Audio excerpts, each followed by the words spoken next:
Hello guys, welcome back to my another video.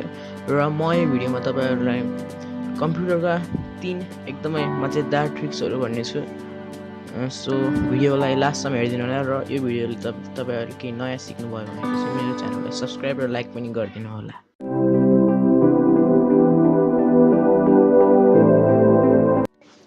तपाईहरुलाई लाग्छ होला तपाईले आफ्नो कम्प्युटरमा फोल्डरलाई जुन नाममा पनि सेभ गर्न सक्नुहुन्छ।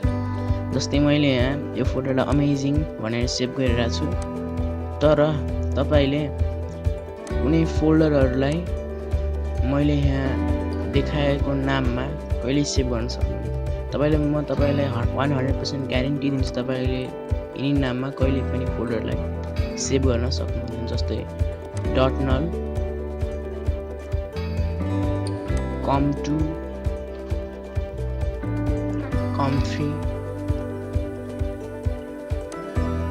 र अरु यस्तै थुप्रै छन्। म तपाईलाई तल डिस्क्रिप्सनमा यिनीहरुको नाम दिनेछु।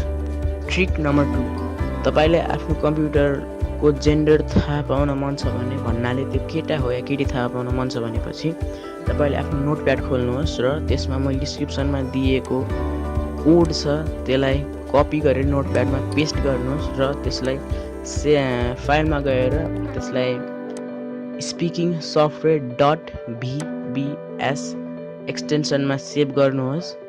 त्यसपछि तपाईले त्यस सफ्टवेयरलाई ओपन गर्नुहोस् अनि त्यहाँ एउटा वर्डहरु एन्टर गर्ने ठाउँ हुन्छ। त्यसमा इंग्लिश वर्डहरु हानेर तपाईले मैले यहाँ देखाए जसरी नै आफ्नो कम्प्युटरको जेन्डर पत्ता लगाउन सक्नुहुन्छ। Hello.